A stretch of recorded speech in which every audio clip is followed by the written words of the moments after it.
সাংবাদিকদের পেশাগত নিরাপত্তা অবশ্যই প্রয়োজন এবং দীর্ঘ 17 বছরের বেশি সময় আমরা দেখেছি সাংবাদিকতা করা খুব ডিফিকাল্ট ছিল।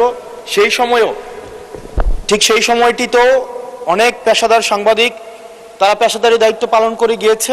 আমার প্রশ্নটি হচ্ছে, আওয়ামী লীগের সময় যেসব সাংবাদিক পরিচয় দিয়ে যারা গণহত্যা, যারা ভোট চুরি, গুম, খুন, ব্যাংক ডাকাতি সেগুলোর বৈধতা এবং সম্মতি উৎপাদন করেছে মিডিয়াগুলোতে, এবং যারা আজকে সরকার দলে আছে বিএনপির সর্বোচ্চ নেতা বর্তমান প্রধানমন্ত্রী, উনাকেও বিভিন্ন ষড়যন্ত্রকারী দেশদ্রোহী হিসেবে আমরা দেখেছি বসুন্ধরার ইস্ট ওয়েস্ট মিডিয়া বিভিন্ন সময় নিউজ করেছে। এবং আজকে যারা বিএনপি এবং জামাত আছে আমাদের এই সংসদে, তাদেরকেও বিভিন্ন সময় তাদেরকে হত্যা করার সম্মতি উৎপাদন করেছে কিছু মিডিয়া এবং কিছু নামদারি সাংবাদিক। এই সাংবাদিকগুলোকে বিভিন্ন হাউজে আবার এখন বর্তমানে পুনর্বাসন করা হচ্ছে।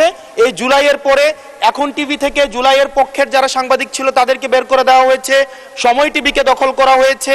ইস্ট ওয়েস্ট মিডিয়া অর্থাৎ বসুন্ধরা গ্রুপের যে মিডিয়াগুলো রয়েছে তারা প্রতিনিয়ত আওয়ামী লীগের পক্ষে সম্মতি উৎপাদন করে যাচ্ছে। গতকাল মাইকে ঘোষণা দিয়ে ছাত্রলীগ ছাত্রদলকে নোয়াখালীতে মাইকে ঘোষণা দিয়ে পিটিয়েছে, সেটাকে উদযাপন করতে দেখা গিয়েছে বসুন্ধরা ইস্ট ওয়েস্ট মিডিয়াকে এবং কিছু টকশোজীবীদেরকে। আমার মাননীয় মন্ত্রীর কাছে প্রশ্নটি হচ্ছে, এইসব যারা এই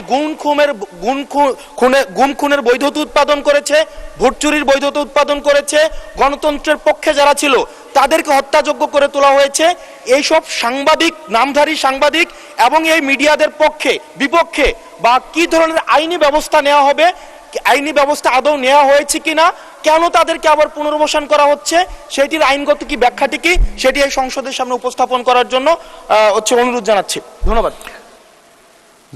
মাননীয় মন্ত্রী, কি ব্যবস্থা নিচ্ছেন এইসব সাংবাদিকদের বিরুদ্ধে সেটি জানতে যাচ্ছি। মাননীয় স্পিকার, আপনাকে ধন্যবাদ। Our friend and opposition member একটি প্রশ্ন করলেন না, কয়টি প্রশ্ন করলেন, আমরা সেই ট্র্যাকটা হারিয়ে ফেলেছি। আমরা একটি কথা বলতে চাই, গণমাধ্যমের স্বাধীনতা রয়েছে, তবে দেশের প্রচলিত আইন অনুযায়ী সকল যারা এই গণতন্ত্র সমুন্নত রাখার বিপক্ষে কাজ করবে, গণতন্ত্র ধূলিসাৎ করার কাজ করবে, কোনো সন্ত্রাসের কাজ করবে, সে যেই হোক, সে আইনের ঊর্ধ্বে না, তার বিরুদ্ধে প্রচলিত আইনে ব্যবস্থা নেওয়া হবে।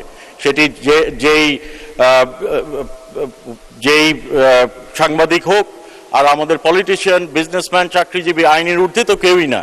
কাজেই কেউ যদি আইনের বিপক্ষে কাজ করে সে তার বিরুদ্ধে বাংলাদেশ জাতীয়তাবাদী দলের নেতৃত্বে যে সরকার গঠন হয়েছে, মাননীয় প্রধানমন্ত্রীর নেতৃত্বে যে সরকার গঠন হয়েছে, সেই বিরুদ্ধে নিশ্চয়ই প্রচলিত আইনে ব্যবস্থা গ্রহণ করা হবে। ধন্যবাদ মাননীয় স্পিকার।